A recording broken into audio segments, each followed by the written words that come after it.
নমস্কার, অঙ্কিতা সরকার চ্যানেলে সকলকে স্বাগতম। আজ অনেক দিন পর ইউটিউবে কোনো ভিডিও বানাচ্ছি। সত্যি কথা বলতে কাজের চাপে প্রায় ভিডিও বানানোই হয় না, কিন্তু আজ যখন সব কিছুর সময় বার করে নিজের শহরের এত বড় একটা মিলন উৎসবে সামিল হচ্ছি, তখন মনে হলো একটা ভিডিও ইউটিউবের জন্য বানানোই যায়। এই ছোট্ট ভিডিওটা আমার ইউটিউব পরিবারের জন্য। তাহলে শুরু করা যাক। শীতের সকাল, কুয়াশা মাখা পথ, পৌষের হাওয়া আনে খুশির রথ। শান্তিনিকেতন আজ সেজেছে নতুন সাজে, পৌষ মেলা বসেছে মন মাতানো কাজে। মাটির হাড়ি, পুতুল, নানা রঙের খেলনা, লোকশিল্পীর হাতে গড়া শিল্পেরই গল্প শোনা। বাউলের এক তারা বাজে, মনটা কেমন করে। লাল মাটির দেশে আজ খুশির জোয়ার ঝরে। ছোট্ট মেয়ের হাতে মাটির পুতুল নাচে, নতুন জামা গায়ে হাসি মুখ ফুটে আছে। খোলা মাঠে মেলা বসেছে, গ্রাম বাংলার ছবি। শীতের দুপুরে আজ যেন নতুন এক রবি। মিষ্টি হাসির রোল, লোকনৃত্যের তালে, মানুষে মানুষে মিলন ভালোবাসার জালে।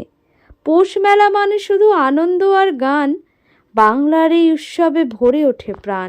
শান্তিনিকেতনের পৌষ মেলা রবীন্দ্রনাথ ঠাকুরের হাত ধরেই এক বিরাট লোক উৎসবের রূপ নেয়, যেখানে গ্রাম্য কারুশিল্প ও লোকসংস্কৃতি প্রাধান্য পায়।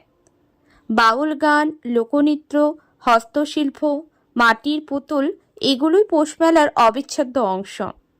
শীতের মনোরম আবহাওয়া, খোলা মাঠ, কুয়াশার চাদর সব কিছু মিলে এক অন্যরকম পরিবেশ তৈরি করে। অনেক বছর আগে পৌষ মেলা প্রায় 30 দিন মানে প্রায় 1 মাসের ওপর বসতো, বাট এখন কয়েক বছর ধরে পৌষ মেলাটা খুব সীমিত সময়ের জন্য বসে।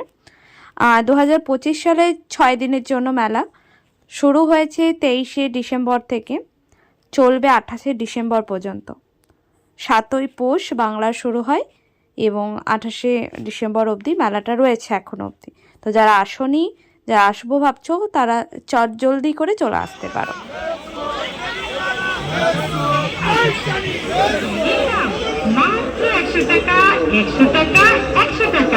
অপূর্ব ব্যাগ সেন্টারের এই ব্যাগের দাম মাত্র 100।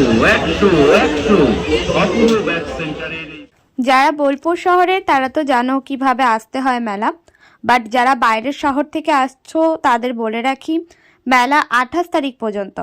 যারা এখনো পর্যন্ত আসনি তারা বোলপুর স্টেশন থেকে নেমে যে কোনো টোটো করতে পারো।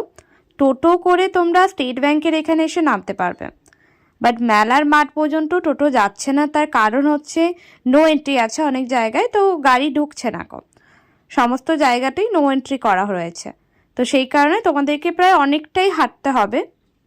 এবার যারা বাস স্ট্যান্ডের এদিক থেকে আসছো তারা বাসে করে জামবনি আসতে পারো, ওখান থেকে টোটো করে তোমরা আসতে পারবে। তোমাদেরকেও হাঁটতে হবে, বাট তোমাদেরকে একটু কম হাঁটতে হবে। যারা রেল স্টেশন থেকে আসছে তাদের একটু বেশি হাঁটতে হচ্ছে। ধন্যবাদ এতক্ষণ পর্যন্ত ভিডিওটা দেখবার জন্য। ভিডিওটা যদি ভালো লেগে থাকে তাহলে লাইক এবং কমেন্ট করতে ভুলবেন না। আর কে কে বোলপুর শহরে এসে মেলা দেখলেন এবছর তারা কমেন্ট করে জানাতে পারেন। Thank you.